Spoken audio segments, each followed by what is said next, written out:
O princípio básico de economia que a dona de casa deve fazer é o seguinte: você não gasta mais do que você ganha. Se você ganha R$ 2.000 e gasta 3, o mês que vem você já começou devendo 1.000. Primeiro que se você coloca a comparação de casa e país não se cabe, porque isso chama-se falácia da composição. A economia de uma casa, negócio de um país, que um país tem exército, um país tem banco, um país tem instituições, um país tem ativos, o banco ele cria moeda fiduciária, que é a moeda pública. Uma comparação que na ciência econômica ela não existe essa comparação. Essa comparação ela é esdrúxula. Comparar a economia de uma casa com a de um país. Um dos maiores erros que os liberais e os conservadores cometem é ficar fazendo essa comparação entre o orçamento público e o orçamento familiar, dizendo que o Estado não pode gastar mais do que arrecada. Essa comparação ela está completamente equivocada. Eu vou explicar por quê. Uma família não emite moeda, não arrecada impostos, não possui um banco central e não exerce funções econômicas em um Estado. Comparar essas duas situações, de fato, ele é uma falácia da composição, ou seja, é uma falsa analogia e demonstra que não entende de macroeconomia. Existe um detalhe que quase ninguém explica, que é o quê? Quando o Estado ele gasta, esse dinheiro ele não desaparece. Ele vira salário, vira consumo, vira renda para as empresas, vira investimento na atividade econômica. Com a economia girando, uma boa parte dessa riqueza volta para o Estado como forma de arrecadação.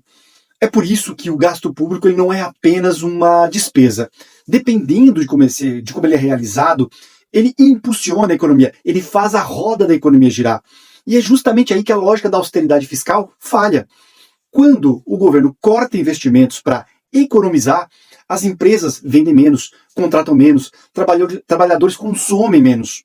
E a economia ela desacelera, a roda da economia ela começa a travar, fazendo com que a base da arrecadação do Estado também diminua.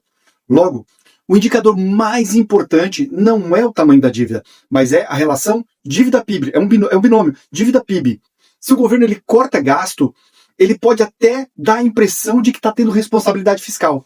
Só que esse corte desacelera a economia. O PIB encolhe mais do que melhora a situação nas contas públicas. No fim, essa relação dívida-PIB ela acaba piorando, ou seja, a capacidade que o Estado tem de sustentar essa dívida diminui. Agora, imagine o contrário.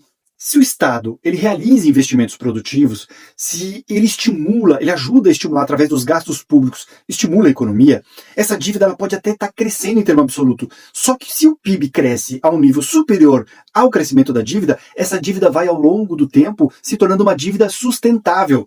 É por isso que a pergunta correta não é se o governo está gastando ou não está gastando, mas sim se esse gasto ele está aumentando a capacidade produtiva do Estado ou não.